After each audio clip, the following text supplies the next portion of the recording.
मानव आवाज सहारनपुर चैनल में आपका स्वागत है।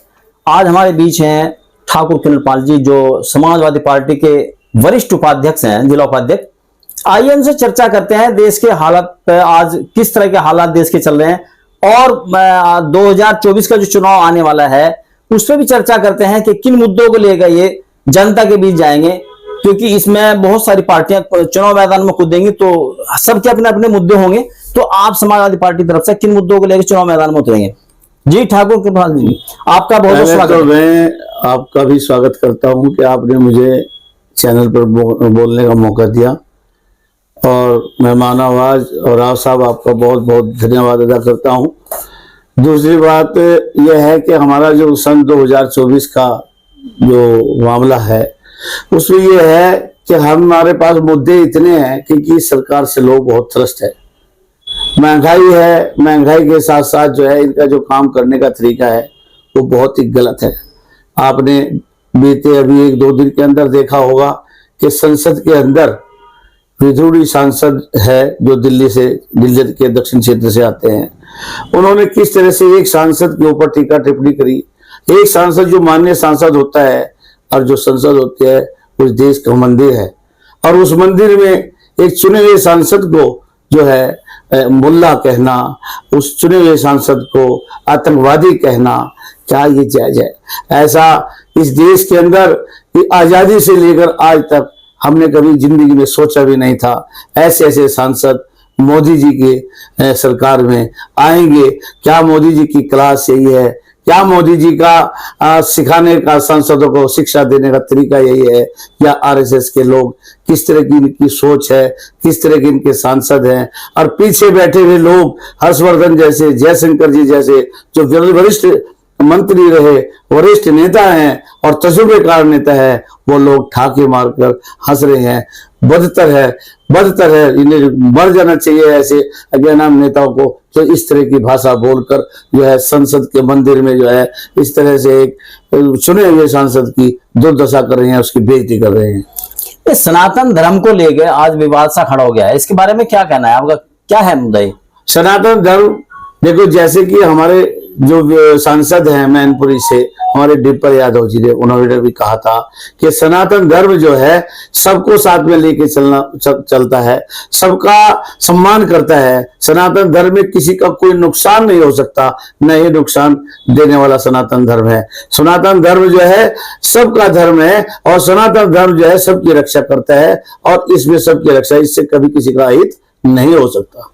ठाकुर किरणपाल जी, हमारे पूर्व विधायक हैं इमरान मसूद, उनको लेके आप क्या कहेंगे? किस तरह की टीका टिप्पणी करेंगे उनके ऊपर कि वो कांग्रेस छोड़ कभी समाजवादी में आते हैं, समाजवादी से बसपा में आते हैं, बसपा से फिर वो कहीं लगे हुए हैं जुगाड़ में? तो क्या कहेंगे आप इस बारे में? पूर्व विधायक इमरान मसूद जी से मेरी एक रिक्वेस्ट, एक निवेदन है, अगर वो मेरी बात जो है इस चैनल के माध्यम से उन तक पहुंची तो मैं उनको एक सलाह देना चाहता हूँ। एक तो बार बार पार्टी बदलना बंद करें। नंबर 2 बात, मैं उनको ये सलाह देना चाहता हूँ कि माननीय रशीद मसूद जी जिस तरह से राजनीति करते थे, जिले की राजनीति करते थे, माननीय रशीद मसूद जी जो हिंदू मुस्लिम एकता की राजनीति करते थे, जो हिंदू साथियों को बढ़ाते थे, हिंदुओं को साथ में लेके चलते थे, और कई बार वो सांसद सहारनपुर के रह चुके, एक बहुत बड़े नेता के रूप में उनका चेहरा सामने आया, और नेता ही नहीं, राष्ट्रपति का चुनाव उन्होंने लड़ा, और पश्चिम उत्तर प्रदेश के सबसे कद्दावर और बड़े और इंडिया के बहुत बड़े नेता माननीय रशीद मसूद जी थे। मैं सलाह देता हूं कि उनकी बातों को याद करें और उनके उस कल कमलों पर चले जो उन्होंने उस टाइम पे करके दिखा था, और सांसद बने कई बार अपने व्यवहार में चेंज लाए। और निश्चित रूप से मैं भाई इमरान मसूद को यही सलाह देना चाहूंगा कि भाई आप जो है कोई भी पार्टी चुने, आप निर्दलीय न लड़े। निर्दलीय लड़ने से आपको बहुत बड़ा नुकसान होगा। आप अगर लड़े तो गठबंधन में लड़े, चाहे वो राष्ट्रीय लोकदल का हो, चाहे वो समाजवादी पार्टी का हो, चाहे वो कांग्रेस का हो, आप गठबंधन से लड़े। गठबंधन में निश्चित रूप से आपकी 100% उम्मीद रहेगी, आप निश्चित रूप से चुनाव जीतने भी, और हमारी पार्टी गठबंधन जो इंडिया है, इंडिया को भी बहुत फायदा होगा, और आपको भी फायदा होने की पूरी उम्मीद है। ठाकुर किरणपाल जी, कितनी सरकारें आ ली, किसानों के लिए कि किसी की आय दोगुनी करने वाला कोई गन्ना भुगतान कहता है 15 दिन में हो जाएगा, कहता है ब्याज सहित मिलेगा, लेकिन कोई सुधार आज तक इस पे नहीं हुआ और गन्ना किसानों का भुगतान एज इट इज वही चल रहा है जैसे पहले चलता आ रहा था। इस बारे में क्या कहेंगे आप? निश्चित रूप से जब हमारी समाजवादी पार्टी की सरकार थी, माननीय अखिलेश यादव जी हमारे मुख्यमंत्री थे, माननीय शिवपाल यादव जी हमारे पीडब्ल्यूडी राजस्व और सहकारिता मंत्री थे, हमारे ऐसे नेता थे दोनों, और माननीय नेताजी जी मुलायम सिंह जी जो हमारे वो अमर रहे, उनका नाम से उनको पुकारूंगा, बहुत बड़े नेता थे, इस देश के नेता थे, रक्षा मंत्री रहे। तो माननीय अखिलेश यादव जी, माननीय शिवपाल यादव जी ने हमारे सरकार के अंदर जो है गन्ने का पेमेंट टाइम से कराया, किसानों को हर सुविधा दी, गन्ने का रेट सही दिया, उसके बाद उन्होंने फसलों का रेट सही दिया और समय समय से जितने भी मिल थे उन्होंने समय पर टाइम पर पेमेंट किया। लेकिन आज टोटल मील चलने के लिए इतना टाइम लग रहा है कि हमें जो है आज किसान की फसल तैयार है लेकिन उसमें फिर भी विलंब हो रहा है। मेरी आपके चैनल के माध्यम से माननीय मुख्यमंत्री जी से, माननीय सरकार से ये निवेदन है कि इस टोटलपुर मिल को जल्दी से जल्दी चलवाने का प्रयास करें, क्योंकि किसान की फसल पककर लगभग गन्ने की तैयार है, उनको थोड़ा राहत मिलेगी, उनको फायदा होगा, उनका गन्ने का रेट उनको उचित मिले, उनको टाइम भी पेमेंट से मिले, यही मेरा निवेदन है सरकार से। और किसानों को इससे ज्यादा और कोई बड़ा लाभ नहीं हो सकता, यही लाभ दे दें और उनको टाइम से पेमेंट करा दें। आज चारों तरफ महंगाई के लिए जो है, गन्ने की महंगाई, खाद्य पदार्थों की महंगाई, इसके लिए क्या कहेंगे आप? क्या है ये? कुछ लोग, भाजपा के लोग तो सीधा सीधा कहते हैं कि महंगाई जो है रूटीन से बढ़ रही है, लेकिन आम जनता परेशान है। जो चीज कभी 10 रुपए की थी आज वो 40-50 रुपए की है, तो इस बारे में क्या कहेंगे आप? महंगाई की दशा तो भाई साहब ये हो गई है कि देखो, जो गरीब है, गरीब का तो जीना दुर्लभ हो ही गया है, जो मध्यम वर्ग के परिवार है उनका भी बहुत जीना दुर्लभ हो गया है। ऐसी स्थिति है, अगर किसी के घर में एक बेटी है और उसकी शादी करनी पड़ जाए, कृषि कार्ड ले ले या लोन ले ले, उसको उतारना बड़ा मुश्किल हो रहा है। महंगाई, सब्जी देख लो आप, दालें देख लो, टमाटर देख लो, किसी भी चीज पर देख लो, महंगाई इतनी हो गई है कि उसका जीना दुर्लभ हो गया है, और मध्यम वर्ग का तो खासतौर से बहुत ज्यादा जीना दुर्लभ हो गया है। अच्छा, ठाकुर किरणपाल जी, इस समय इस भाजपा सरकार में बैंकों ने सबसे ज्यादा ऋण दिया है, लेकिन उसके बावजूद भी देश यानी कि 155 लाख करोड़ का जो सुनने में आ रहा है, 55 लाख करोड़ से 155 लाख उसमें चला गया, कर्जमंद हो गया। इसके पीछे क्या मानते हैं, क्या कारण है? हमारे देश में ऋण प्रक्रिया बहुत तेजी से देने की सरकार की एक स्कीम थी, और सरकार ने इस स्कीम के तहत 54% जो है लोन दिए हैं, और वो 54% लोन जो है आज तक का जितने भी प्रधानमंत्री हुए हैं और आज तक के प्रधानमंत्री को लगाकर उनमें सबसे ज्यादा बैंकों ने सबसे ज्यादा 54% ऋण दिया है।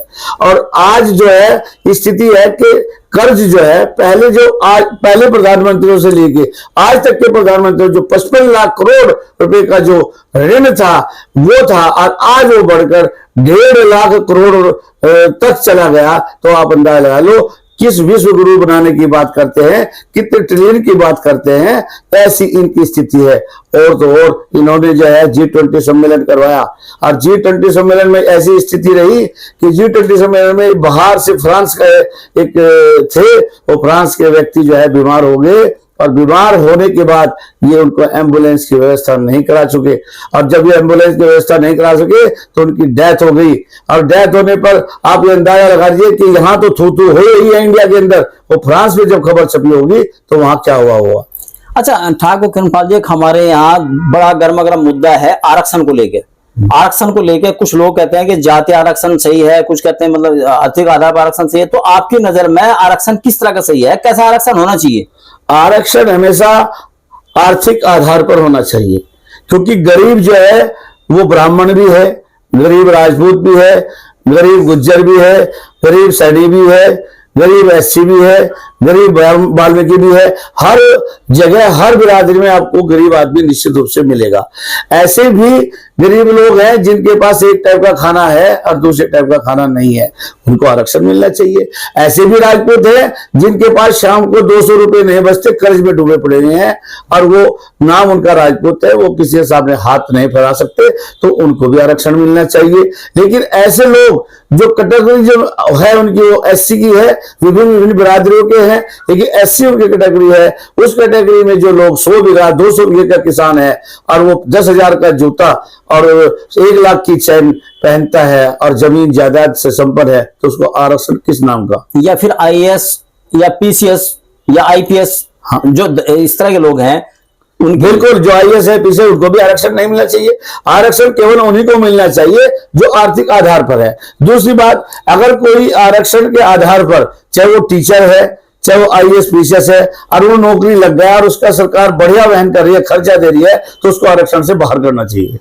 अभी भी आपने कहा रमेश बिधूड़ी जी जो दानिश अली जी के संसद में लेके मामला हुआ इस तरह से, तो ऐसे सांसदों को लेके, जैसे बिधूड़ी जैसे सांसद जो इस तरह की कड़वी भाषा बोलते हैं, हीट स्पीच जैसे बोलते हैं, हेड स्पीच, तो ऐसे के लिए क्या चाहेंगे आप? विधूड़ी जैसे सांसद को तुरंत निष्कासित करना चाहिए, संसद से बाहर करना चाहिए। जब विपक्ष के लिए इतनी कड़ी सजा है कि उनका जो है सांसद होने के उनको निलंबित कर दिया जाता है, तो इनको तो तुरंत ही कर देना चाहिए। अगर ये ऐसा नहीं करते तो ये भेदभाव की राजनीति कर रहे हैं और ये सब इनकी मिली भगत है, ऐसे लोगों का ये प्रमोशन करते हैं।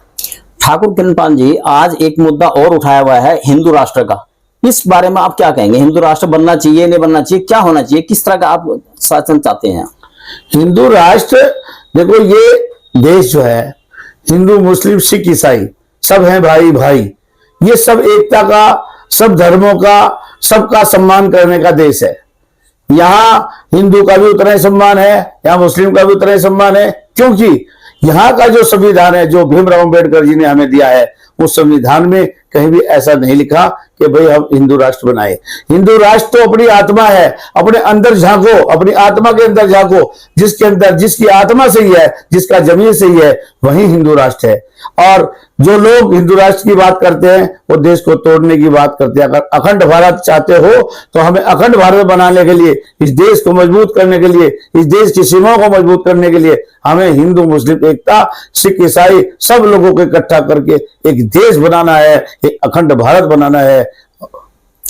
ठाकुर किरणपाल जी, आप समाजवादी पार्टी के जिला वरिष्ठ उपाध्यक्ष हैं, अभी चुनाव होने वाला है, ये समझ लीजिए बिल्कुल तैयारी में है 2024 का आम चुनाव जो है, उस बारे में आप पार्टी तरफ से क्या क्या मुद्दे इस तरह के हैं जो जनता के बीच लेकर जाओ, जिससे जनता समाजवादी पार्टी की तरफ आकर्षित हो? वरना आज जो देखने में आ रहा है समाजवादी पार्टी से कुछ वोट खिसकता नजर आ रहा है, तो ऐसे में क्या करेंगे आप, किस तरह जमाओगे उनको? निश्चित रूप से हमारा कोई वोट खिसक नहीं रहा। मैं भाई साहब आपको बताना चाहता हूं कि जब मुलायम सिंह जी थे तो उस टाइम पर हमारी 28.5% पर सरकार बनी थी, लेकिन आज क्या है कि हमारी 32% वोट मिलने के बाद भी हमारी सरकार नहीं बन रही है। उसका कारण यह है कि मायावती जी भाजपा को सपोर्ट कर रही है, मायावती जी भाजपा का एक एजेंट बनकर काम कर रही है और जो एससी वोट है वो भाजपा को ट्रांसफर हो रहा है। जिस दिन मायावती अपने वोट के प्रति जागरूक हो गई, जिस दिन मायावती जी गठबंधन के प्रति जागरूक हो गई, तो निश्चित रूप से हमारे सांसद भी ज्यादा आएंगे और निश्चित रूप से हमारी सरकार उत्तर प्रदेश के अंदर भी होगी। एक बात और मैं आपको बताना चाहता हूं, मुद्दे महंगाई का मुद्दा, दूसरे इनके शोषण का मुद्दा, भेदभाव का मुद्दा, हिंदू मुस्लिम का मुद्दे इतने हैं कि लोग त्रस्त हैं, इन मुद्दों को लेकर जाएंगे। और हमारा आपको पता होगा कि हमने जब बेहट विधानसभा चुनाव लड़ाई तो बेहट विधानसभा में सब ये कहते कि राजपूत वोट जो है भाजपा को जाता है, भाजपा का वोट है, लेकिन ऐसा नहीं हुआ। मैंने खुद वर्करी की, खुद वहां गया और उमर अली खान को कम से कम मैंने 30,000 वोट दिलवाने का काम किया। उमर अली खान 40,000 वोटों से जीते और भाई उमर भी बेहट विधानसभा में मेहनत कर रहे हैं, जन जन से मिलते हैं, जनता से बात करते हैं, बहुत ही बढ़िया उनका व्यवहार है और वो जो है जनता से मिलकर उनकी समस्याओं का निराकरण करते हैं। और हमारे विधानसभा में हम जीत दिलवाएंगे, लोकसभा में भी दिलवाएंगे और जितने भी मेहनत जिले के अंदर एक जिला उपाध्यक्ष होने के नाते, एक वरिष्ठ उपाध्यक्ष होने के नाते, अपने जिला अध्यक्ष के सहयोग से, अपने विधायक के सहयोग से हम लोकसभा में जो भी गठबंधन हमें उम्मीदवार देगा हम उसे जिताने का काम करेंगे। आप थे ठाकुर किरणपाल जी समाजवादी पार्टी से, और जो मानववाद से बात कर रहे थे, बता रहे थे किन किन मुद्दों को लेकर चुनाव मैदान में उतरेंगे और किन किन मुद्दों को लेकर जनता के बीच बखान करेंगे, ताकि जनता का रुख समाजवादी पार्टी की तरफ से फिर ऐसे हो जाए।